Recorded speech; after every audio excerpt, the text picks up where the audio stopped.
and see what you want to get out of this and what resources I can put forward to you. So essentially, why did I want to start a firm? I honestly never anticipated starting a firm. In fact, there were several times I almost left the field of architecture. I sold fine art. I started my own watercolor business, creating architectural renderings. And so it's a little surreal to be sitting here with my own firm. And it's been a whirlwind, but all those experiences have helped me get to be ready for where I am today. So that being said, wherever you are in your path, there is no one way to get there. So essentially, through all these experiences, working at different firms, small, big, everything, I had the chance to work on education. Of course, government project was very heavy in my background, healthcare, just the whole gamut. And so essentially, I got to the point where I said, when I got licensed just over 2 years ago now, I finally said, what do I want to get out of my career? Like, why am I an architect? Why do I want to practice architecture rather? And it started to help me ask these questions of myself. And so then I started to navigate and see, if I stay here, where does my career go for the next 10 years, 20 years, and starting to understand those long-term views and what that was going to impact on my professional life, my career, my personal life. And through that roundabout way of discovery, I finally said, I need to start my own firm. And so some of the processes that I did, and I highly recommend if you are interested in this, start at the very core with your brand. Like, what is it you want to do? What is it you want to give and get out of the profession? For me, of course, I was really sold when I decided to go for my interior design certification. And of course, another thing I never thought I would do, I really just followed the breadcrumbs in my career. So I finished my interior design certification and I said, like, this is it. I was studying for the exams and I was like, this is what I want to do. So I pursued those projects at the firm I was working for. And then I started to take those leadership roles. And as I was taking those leadership roles, what I discovered, and I had friends who are reaching out to me for design advice. So I'm, again, just continuing to follow this breadcrumb trail of like, oh, that really excites me and interests me and I'm passionate about it. And then when I found out that passion was growing, I was researching more and taking on those roles of kind of empowering myself and taking the lead. So there's so many other things, of course, but finances, you have to look at those structures and we can get into that. But keeping on with the path, finally, I had a friend reach out to me who had a commercial office space. And she's like, Babs, will you help me renovate this and do furniture selection? And as I was helping her with this process, I said, like, that's it. I was getting to the point where even 3 months out from deciding if this was actually the time, I'm going to, sadly, bittersweet, leave Mason Hanger to launch my own firm. I was still kind of waiting for that right time. And that's really tricky too. Like because you have to finish up other projects and making that transition was really a complicated decision because there are the downfalls. What I also started realizing was, I can't go to my colleagues to ask for design advice or, hey, do you know where this is in the code book? So there were those pros and cons that I had to start weighing. And it really was a decision that was based on where I wanted to get in my personal and professional life. So going on that, talked about the downfalls, a lot of other things I had to look at were, okay, the financing, how much money. I was in the boat, like, I don't want to take out a loan to do this. So I saved up and very carefully, of course, over a long period of time to say, okay, and thank goodness, because in 2020, we all know what happened.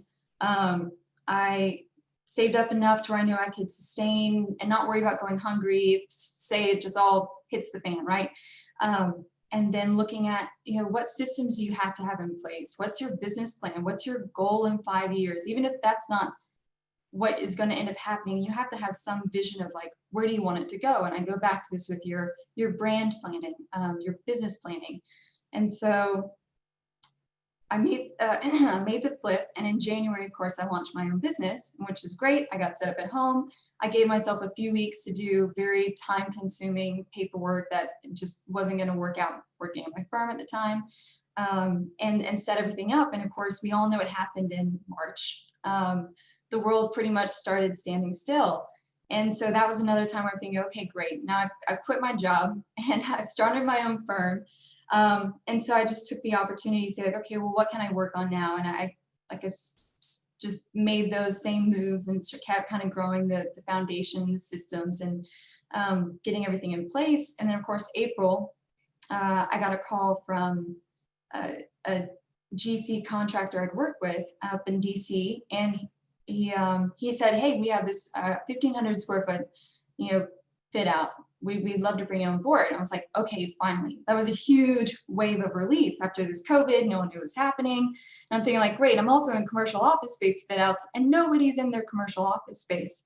So another huge piece of advice I will give you is do not launch any firm, your firm, until you are, you have your niche, you have been successful in it, and you've been able to build those relationships in it, because that was my saving grace. Was someone already knew the level of work I could do, they knew how my attention to detail, and they enjoyed me working with the team.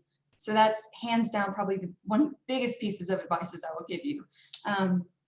So again, I feel like I had my little tester project with this GC firm, and it went great. Actually just got the emails that it's completely closed out. It's great space. And so that, of course, built onto other projects. And then I'll tell you, in the past even a couple months, everything just started snowballing and building those connections in. And I'll tell you too, like, I'm someone who's actually rather shy.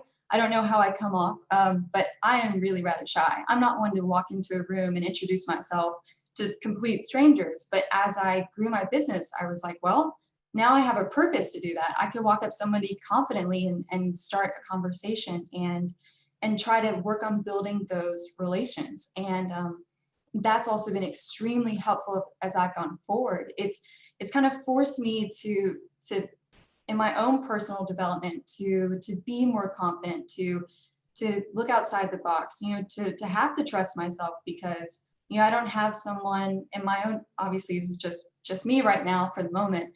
I didn't have someone else to look over my drawings. So I was definitely so much more challenged. I would say I am 10 times the architect I was a year ago, because I've had to learn more. I've had to know more. So not only do I feel more empowered, I feel like I've grown in my career so much. And so let me see if I had any other Cliff Note items. And I guess that really covers like the story of it, the story of my business, and to kind of point you in the direction that, there's no straightforward path. It is a crazy journey. You never know what's going to happen, like a pandemic. And I would say it's completely the best decision I have made to date. So I want to open it up to the floor and see what you guys like. What resources are you looking for, or advice, anything? Thanks, Babs. So this is Rhea. I thought I would just encourage folks, if you are comfortable with it, take yourself off of mute, or add into the chat, hey, I'd like to speak next, if there's somebody already speaking. But please share your questions, your experiences, your thoughts. We're really hoping this could be like a roundtable discussion. And while we wait for questions, just with the show of hands, who has launched their own firm already? All right, who's interested? Anyone? Okay, awesome. Jeffrey, did I see you had a question?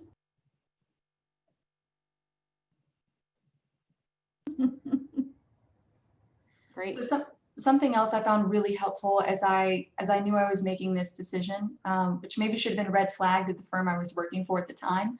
Whenever I went to the AIA conventions, the AIA has an incredible amount of resources for small businesses. If you go on their website, and I think so too, they have CEUs where they'll have lawyers who come in and talk about the firm structure. So that's an entirely another discussion where so a lot of people want to be partnerships because somebody may be more design minded and someone may be more technically minded. So I personally, and I see that Chris Warren, that question came in. So as I was looking at this, I knew I had several options. I had from sole proprietorship to LLCs, you have LLPs, which are the partnerships. Virginia has a PLLC, and then we also have the S Corps, which and disclaimer, obviously I'm not a lawyer or an accountant. I give you this advice as my own personal experience, not professionally. So I personally went with an LLC because I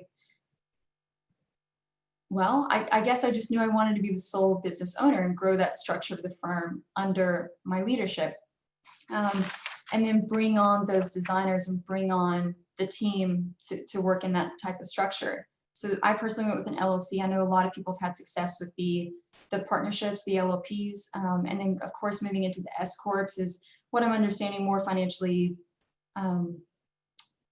beneficial as you are growing your firm. So there's also that to consider. I mean, and getting accountants on board. And I go back to this, I've reached out to Tom White multiple times because I'm thinking like, you know, who's an accountant? I mean, you just have to, there's going through those references, and I go back to this, building those connections and reaching out. That's how I found my accountant, my insurance broker, the insurance coverage recommendation. Like this is a huge peace of mind because I will tell you, like, you don't have to wait to start a firm until you feel like you're the expert or you know everything or you've got everything in place. You need to know what questions to ask because you know how to find the answer. Your architects are all incredibly hardworking individuals. It's really having an idea of what you don't know and what you need to find out.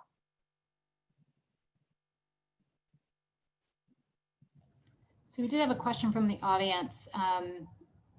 What was it that made you take the deep dive of going out onto your own? Was there one thing, or is it a bunch of things? It's multifaceted.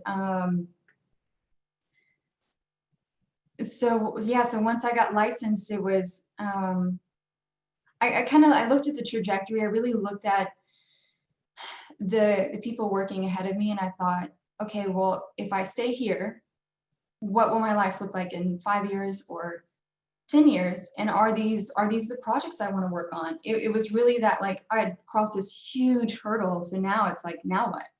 And I think we have to be careful not to go blindly in our career because there are so many options and so many possibilities. And there's a real, I mean, you can look at your firm leaders and say, like, is that the life I want for me? Well, it's quite amazing for them. Is that what you want for your life? Because I think architecture is very inherent within us, and that design mentality and what comes with it. So that was it. I started to ask myself those questions, said, do I want to be in this person's shoes in X amount of years? And ultimately, then it made me think, well, what do I want for my life? What do I want my life to look like? And what fascinates me with design, you know, if you work for somebody else, typically you don't get to necessarily choose what jobs you get to work on or what comes into the studio. So that was also a big factor for me. I really just wanted to plunge in and focus on this niche.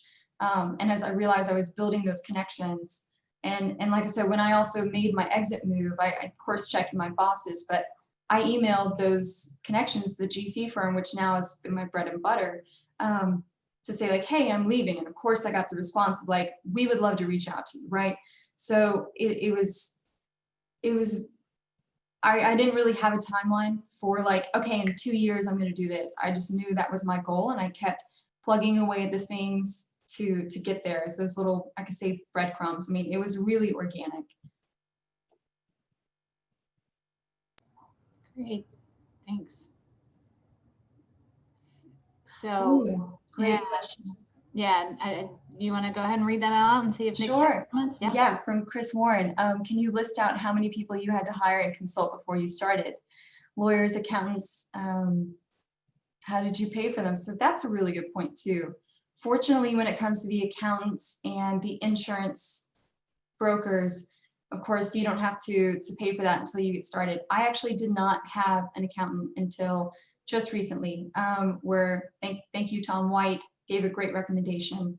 So I say that if you ever start your firm and you want recommendations, please let me know. Don't hesitate to ask.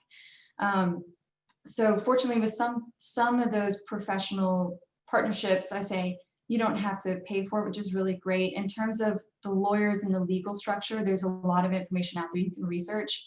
I personally don't have a business lawyer per se, and I or on contract, or however you would put it, right?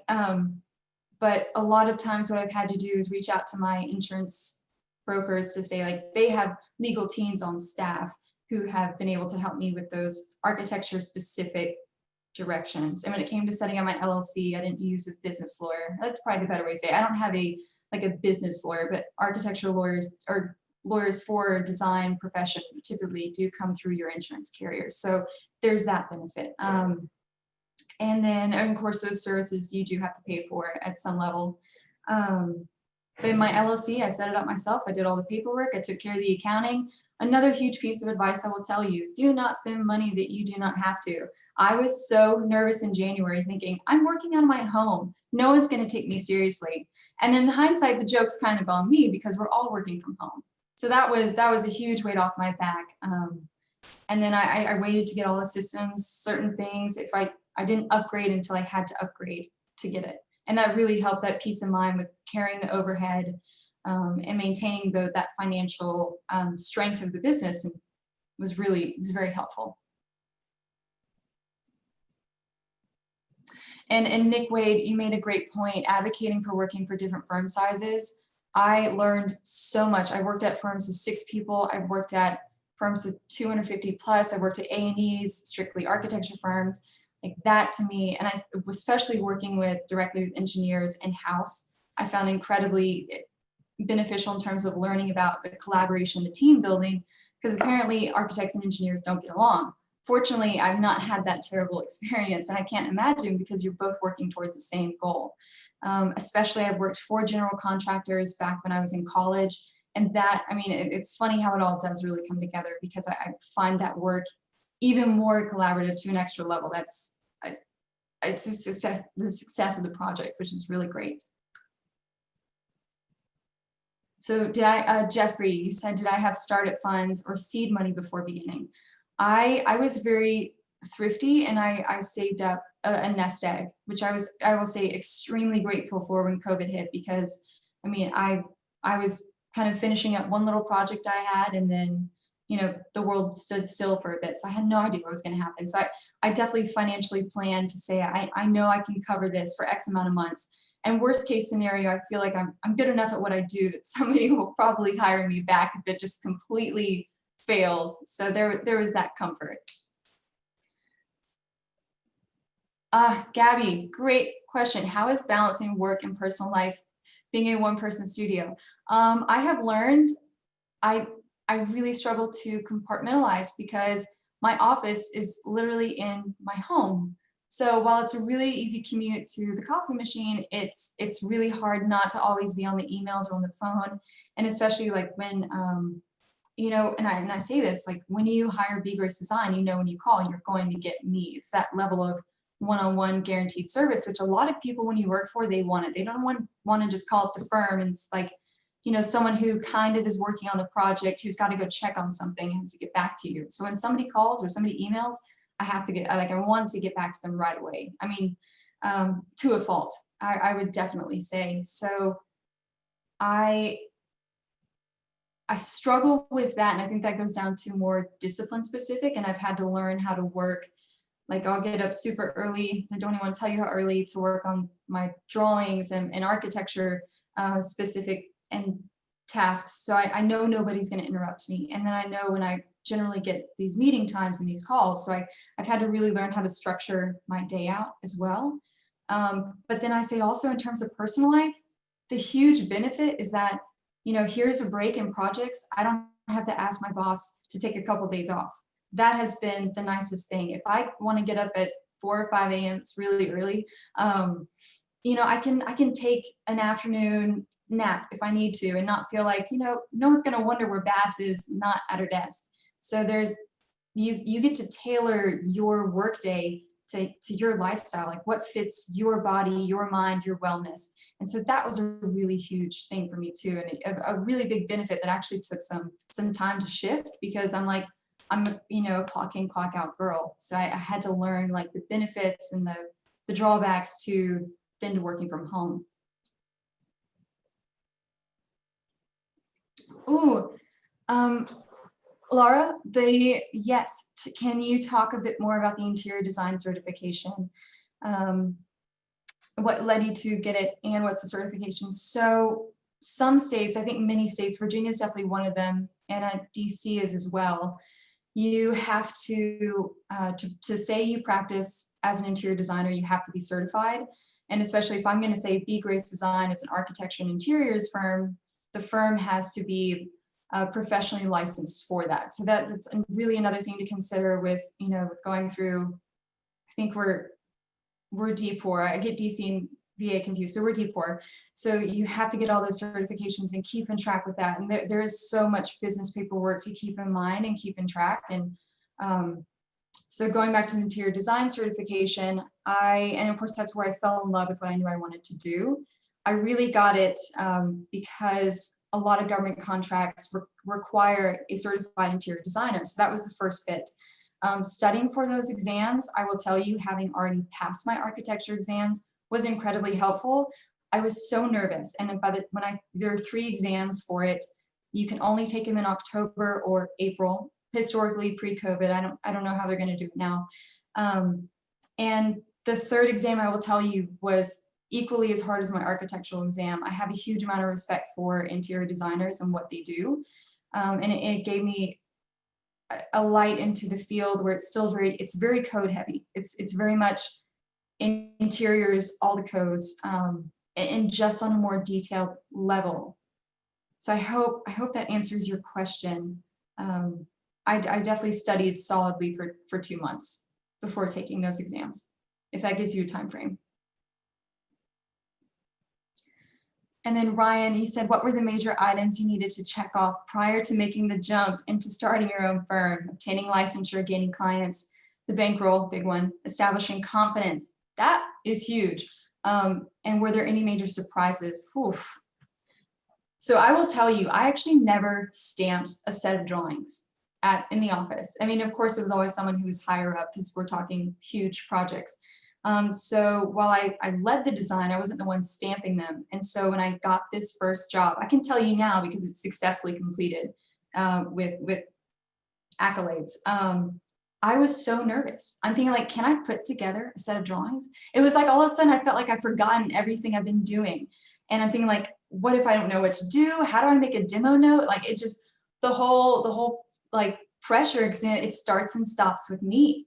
And I'm thinking like, gosh, well, if it messes up, it's not like, well, it was a team effort that kind of dragged or whatever. And like, no, it's all you. And so it was the most amazing feeling developing this set and having that's really what helped build my confidence, because it was the completely first time I was doing it on my own. And I will tell you, as a business owner, there are definitely those moments, especially if you're going in as an LLC and you're not going in as a partnership, that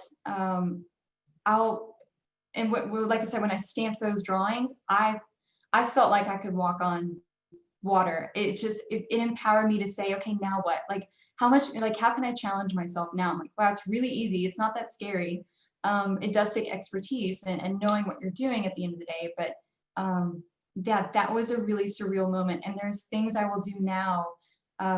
Speaking of which, getting involved in our local, how do I say this? Local planning and just even building this business and structuring it and growing those, I don't even know where to say. There's definitely days I will wake up and go to sleep and think like, how did I do this? Like, it still blows my mind, because I think, and I kid you not, I am 10 times more of a well-informed architect than I was a year ago.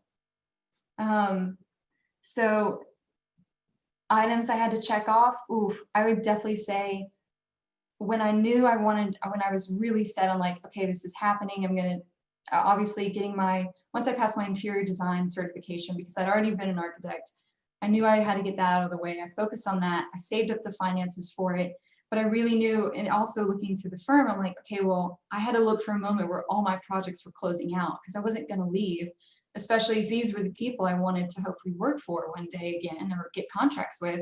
So, I mean, that's also really tricky. There's a lot of times where I was kind of already making the moves to say, like, I need to make sure all my projects are ending, or there's a good time. And luckily that did happen for me. And December of 2019. So January was a good time to make that exit. Oh gosh. Other than that, I would say, and I go back to this, know what your business plan is and your brand is. I mean, what are you really putting out there? What's your identity? And being a niche type of business versus generalist is, especially in the beginning, going to help you because people know what you do. And then when you tell your friends and I emailed, I was very much like, hey, I'm starting Be Grace Design and we focus in X, Y, and Z. And I got my name out there. And that's continually helped connections through LinkedIn that have got me a job. I have a job starting up in Suffolk. Those are really big. Like, so yeah, know what you're putting out there for sure.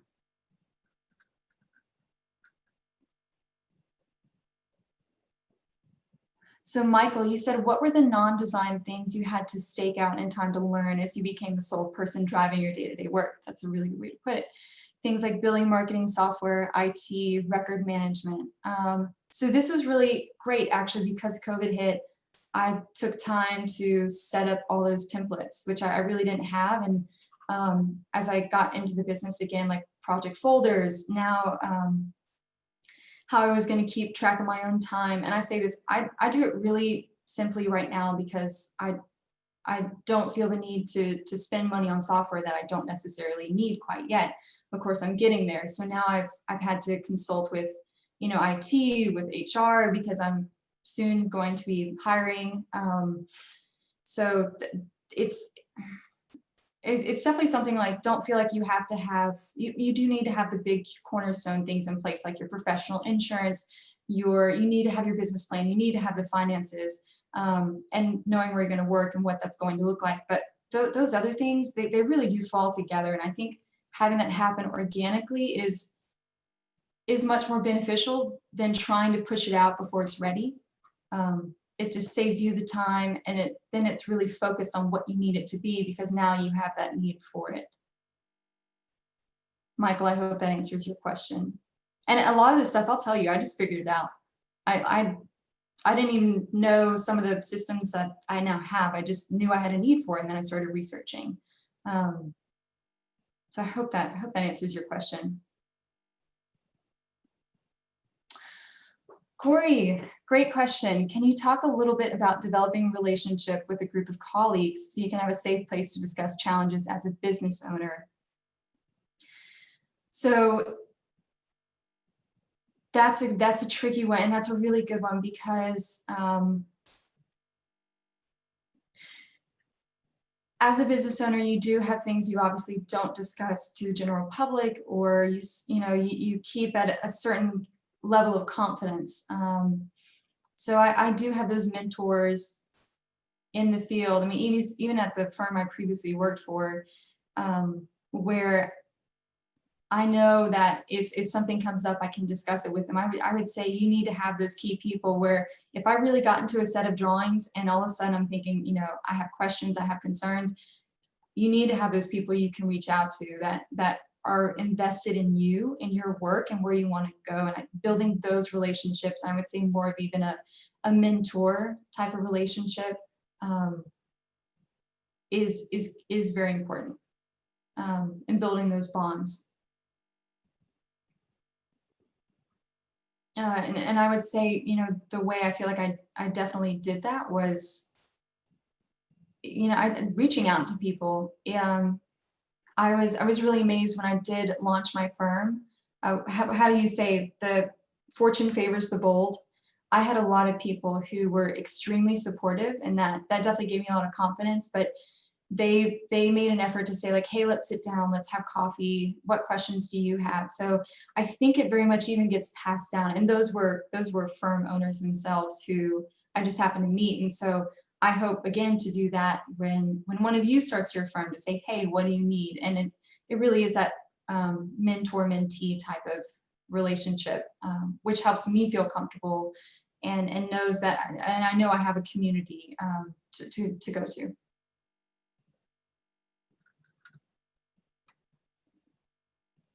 I think, Ria, did I get to all the questions? I think I did. I think you covered them all. Yeah, very nice job. Joe, it looks like you have a question. See if I get my microphone there. Hi, Babs. Joe McCoy. Joe. Was ownership transition an option for you at either the firm where you were or other firms that you knew of? And like, you know, did you weigh the option of saying, well, I'm going to transition into an established firm and then ultimately be the person leading it? Or did you decide, you know, like, did you weigh those two options, or was the option that you chose the only one that you considered?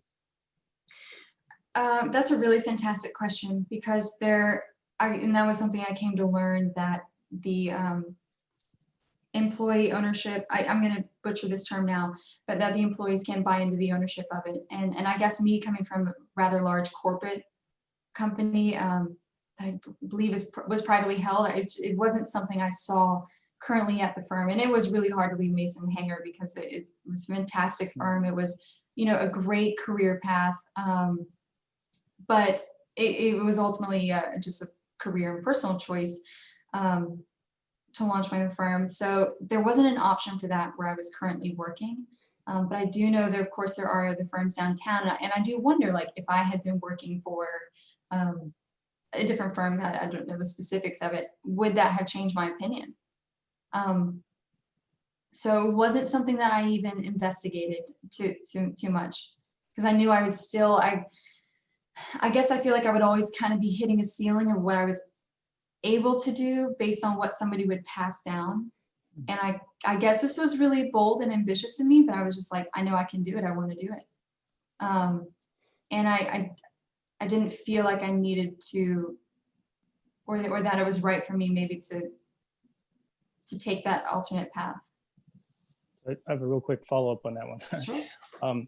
And that's, was your primary motivation, or is it still to doing what you're doing to be the person who's calling the design shots, or is it because you just wanted to own a business, and that, you know, it's entirely possible that you're going to hire people who are going to be the designers?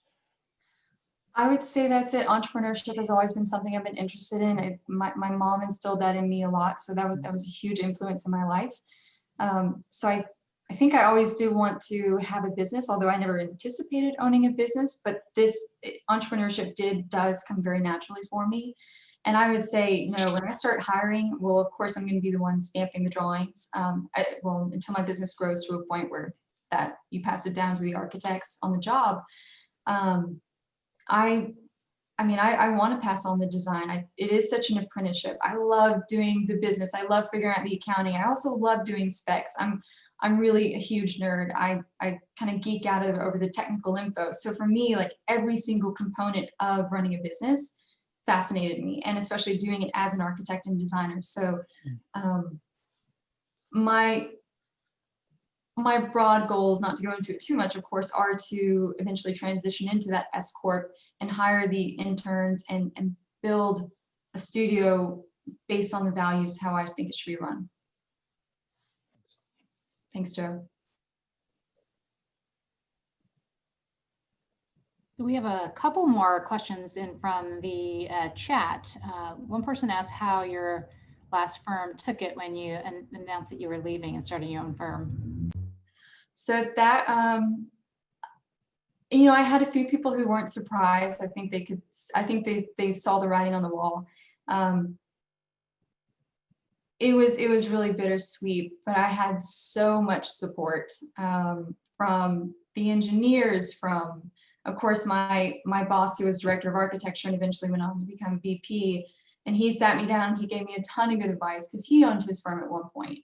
So it was, I had a ton of support. And to this day, I still reach out to them, still talk to them, and touch base. So it was hard. I mean, it was really difficult leaving that team. So I'd say, hopefully, gosh, I feel like it was probably harder for me than it was for them. And then Nat, you said, do you have a vision of where you want your firm to be in 5 years, 10 years? Oh yeah, absolutely. Well, okay, yeah, I'll tell you my 5 to 10 year plan. Just sitting here casually talking. I am very happy that I'm growing a foothold in Norfolk, but I also, my bread and butter projects are in DC. So ultimately I start to think, okay, well, do I have 2 offices? And it should be a fluid conversation. It's nothing you should hardline or say, this is what's going to happen. Because everything up until this point has been so organic, like why stop that? So I would say I'd love to have 2 offices in both areas and build a firm into an S Corp that has a very much strong apprenticeship type of office environment. I think I learned most from the firms where I was given more responsibility than I felt I could handle. But of course, the mentors above you know how to challenge you in that healthy way. So I would love to instill that in my design practice.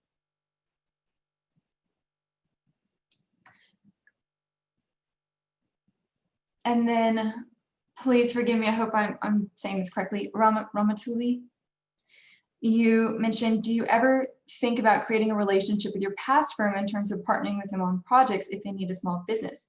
Yes, 100%. And that very much goes back to, in that type of relationship, going back to government projects with, a lot of firms don't want to keep a full-time interior designer on board, and that was something I considered. And my past firm has hired interior designers to partner on certain projects with. So that was something I definitely, and it goes back to this, keep those relationships, you know, make those connections, because you never know where those projects and opportunities are going to lie.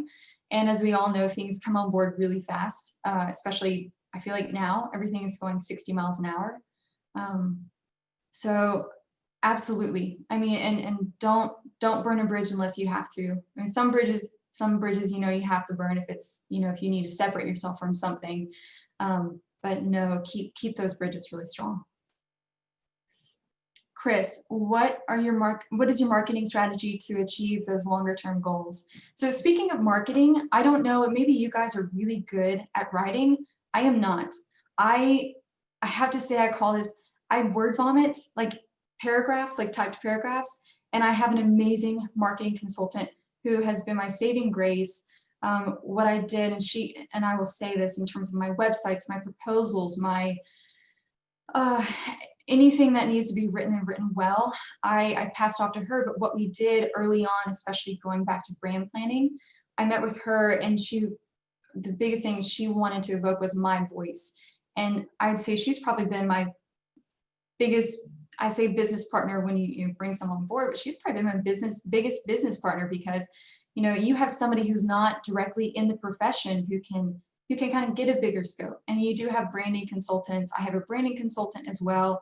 And I say, as my business has grown and I've gotten those resources and built that nest egg with these projects, you know, there are those levels of like, okay, how can I take it to the next level? What can I do with social media marketing? What am I trying to put out? And going back to your website, what are you trying to evoke? Like, people want to know, what is your identity?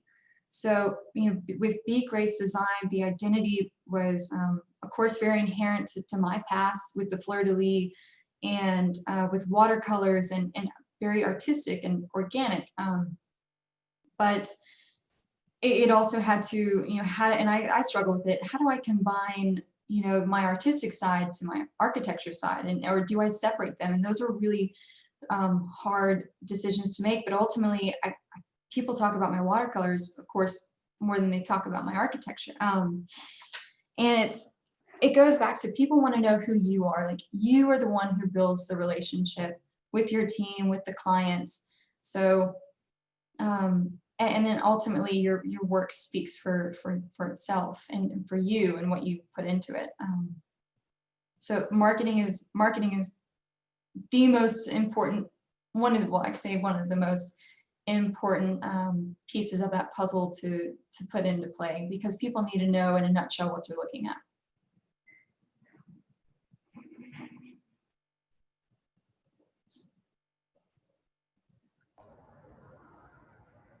Guess I think I got everything. I don't know if there are any other questions. I know I was curious. One more. Okay, I'll wait. And thank you, Jeffrey. Oh, solid. Chris, what is your opinion of HGTV?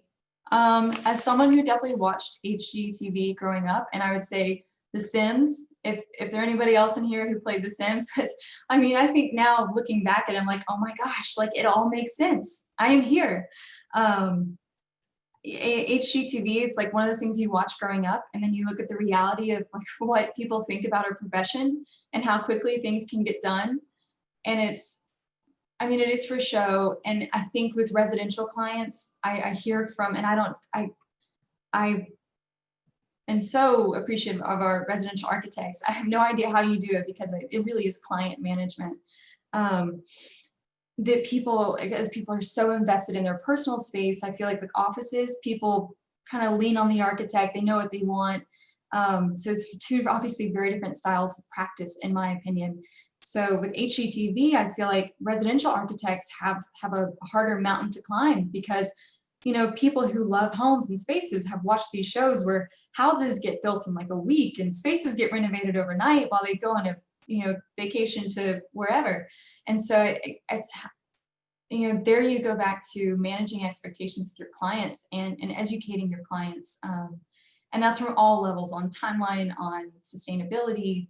So that would be my long answer to HGTV.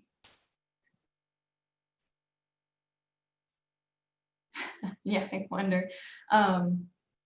So I go back to this, as you guys are all here. I'm assuming at some level you're interested in entrepreneurship. And so I'm curious of like what resources do you feel like are missing from your piece of the puzzle in figuring that out?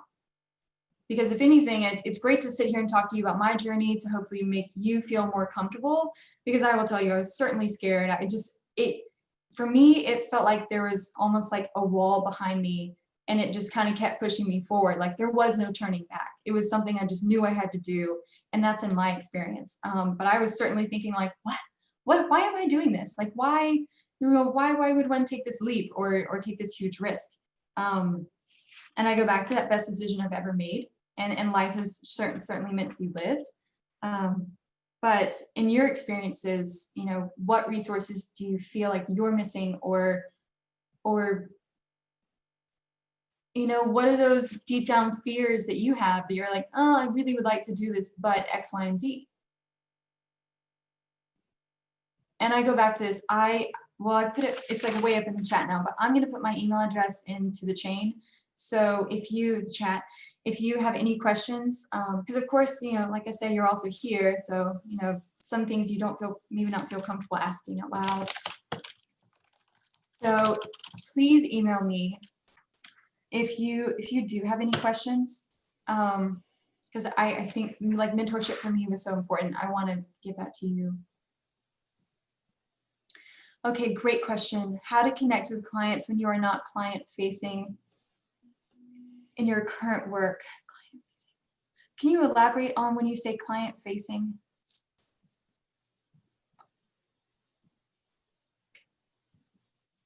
I guess, is that in terms of like a Zoom or like our current environment, or? I'll elaborate in the meantime. But if it's involved in technical aspects and not project management. Oh, I see what you're saying. So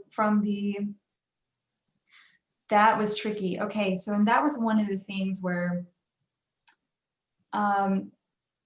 yes, so until I got into the interior side of work at my previous firm, I was of course working on large projects for clients. I went up to DC once to present, and I feel like I never got in front of clients.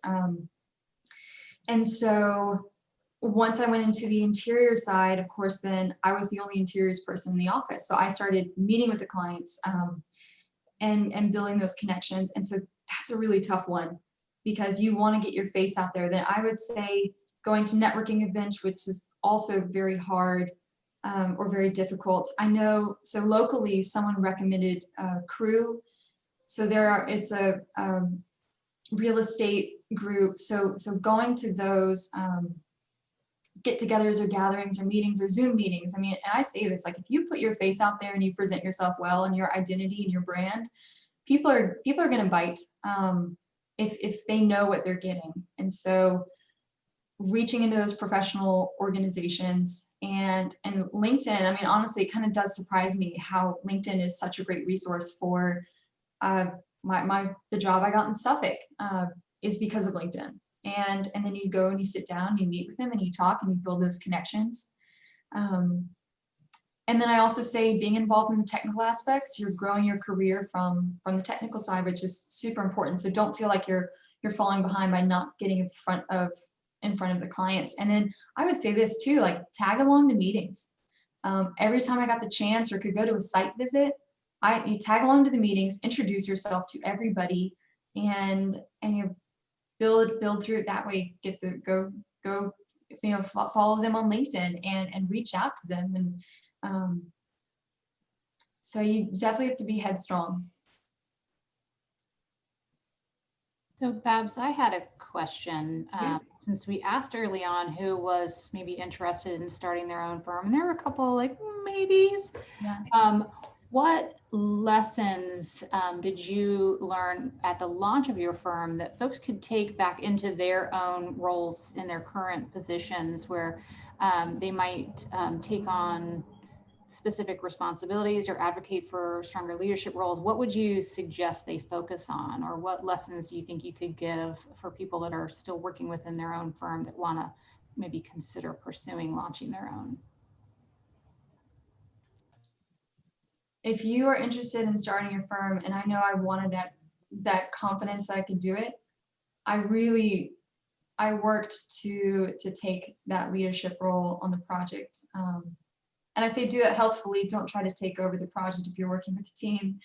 But the projects I was getting passed down, of course, I still had a senior architect, looking over the drawings and going to the site visits. So I really went above and beyond to not have to, to not go back to him and ask him questions. And that was a process over the past, I'd say 6 months before I launched my firm, to build confidence in me that one, I can do this on my own. And then B, I think to show the leadership that, okay, well, she's taking on these roles, like, she can go to the site meeting. And I did go to site visits where, again, like he passed it on. He was like, you've got this, you're fine. And that's what gave me the chance to network with, the GC. Like I said, that's become my bread and butter on these smaller projects. Certainly not competing with Mason Hanger on that, but I would tell you, take that initiative to where you really only have to go ask a question if you feel like you're in over your head, because you'll learn more instead of just referencing somebody else or relying on that. That'd be my biggest takeaway. That's what prepared me the most mentally and professionally to be able to say, okay, I got this, I can do it. Great. It looks like we've got a question from JW. Hey, Babs, JW Blanchard here in Roanoke, Virginia. Congrats on getting out there in the world. A question that I have, well, two things that you said is, it sounds like you have a lot of the understanding that the interior design profession teaches. You talked about branding, putting yourself out there, pulling, it's a lot of things that I see in the education model that the interiors students go through. So did you have an interiors design background, or is that just something that you were interior architecture and just went ahead and got your certification? And then I have a second question as it relates to business. Sure. No, I was architecture, of course, all the way. I never really focused specifically in interiors. It was one of those things that just organically came across, and studying for my exam, that's when it clicked. I'm like, yeah, I nailed it. Like, I'm here. But you definitely have picked up what they're putting down. So it's through and through. I can tell that. I worked in an interior practice for 5 years, so lived it there. But another question I had was, how did the 2008-2009 recession affect your career, and like where was that within your career? And are you ready for the next one? So this is a good point. I was actually in school. I was, yeah. So that was interesting, coming out of the field and realizing there's this gap of architects kind of above me. And as I was growing in the profession, I realized like there is like a solid 3 or 4 year gap. I would say between pretty much when I graduated and then that next level up. And so that's really something I've noticed people saying this too about the current firms they work for and how that's affecting whether they're not getting the opportunities or they're getting those opportunities sooner. And I would say for me, I got those opportunities sooner, and that challenged me to kind of push my career forward. That's a great point. Hey, I graduated in 2008. Yeah. When I was a freshman, there were 153 freshmen in the class. Yeah. There were 53 of us that graduated in 08, and 17 of us are architects. So there is a gap. It's There is unbelievable. definitely a gap. But hats off to you. You know, congrats. I'm with one of the big firms. Where do you work? Can I ask something? Oh, I'm with AECOM, not to take over the yeah, great firm. station.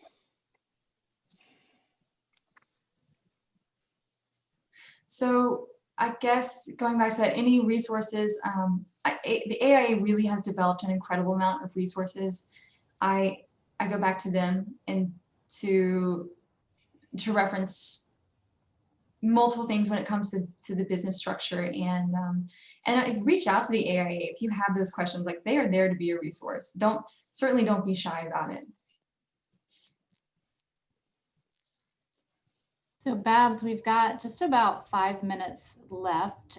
So I wanted to give everybody a warning. If you have some questions, let's get them in. I also wanted just to take a quick second to call out a couple of our exhibitors and supporters that are in the audience today. Kelly with Mellowwall and Melina, I hope I'm saying your name right, with AGS Stainless. Thanks for being here today, and thanks for being our supporters.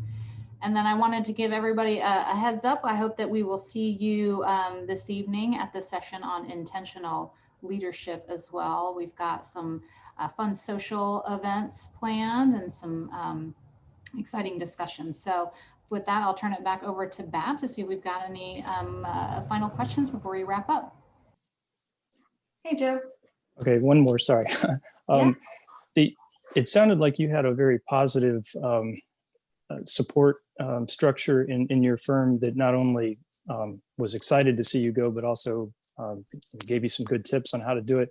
Yeah. I would say that's not always the case. And in fact, it can actually be fairly antagonistic, or there could be a lot of animosity. And so I don't know if you had this experience personally, but as you're talking to people about, like, if they have this potential goal of developing themselves towards owning their own firm, when is the time that you convey that to leadership? Because there can be things like non-compete clauses, or you got to leave all your work with that firm, and so you can start your own firm, but you basically start with nothing. And that it's very dependent on that relationship. And it sounds like you had a really good version of that, and I certainly know of examples that did not happen like that. That's a really good comment, Joe. And I guess, yeah, I benefit from the fact that, and I'm sure some people, like any situation in life, it probably rubbed them the wrong way that in leaving and for different reasons, you never know.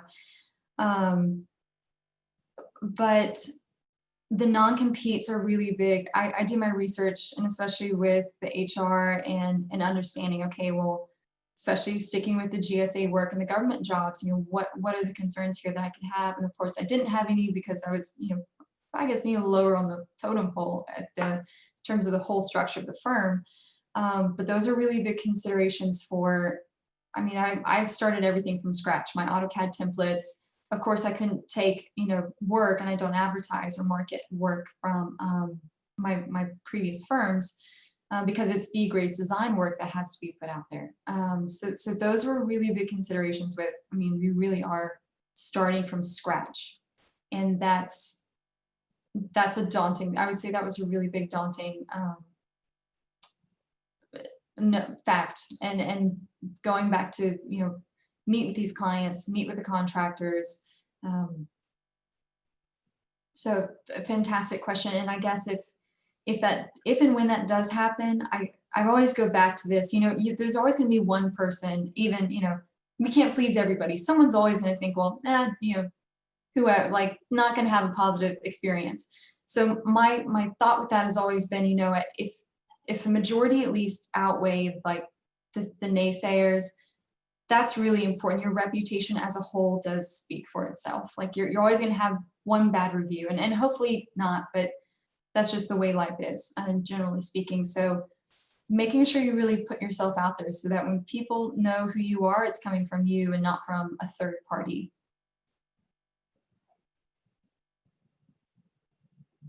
Great question.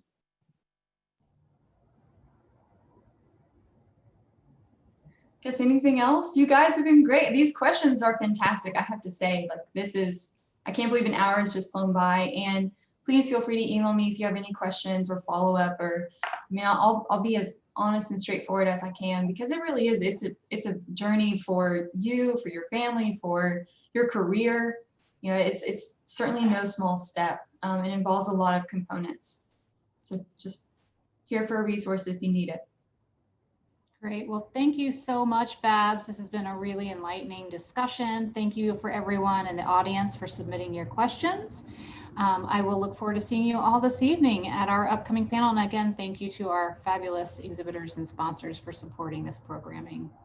Thank you, everyone. Thank you, guys. Thanks, Babs.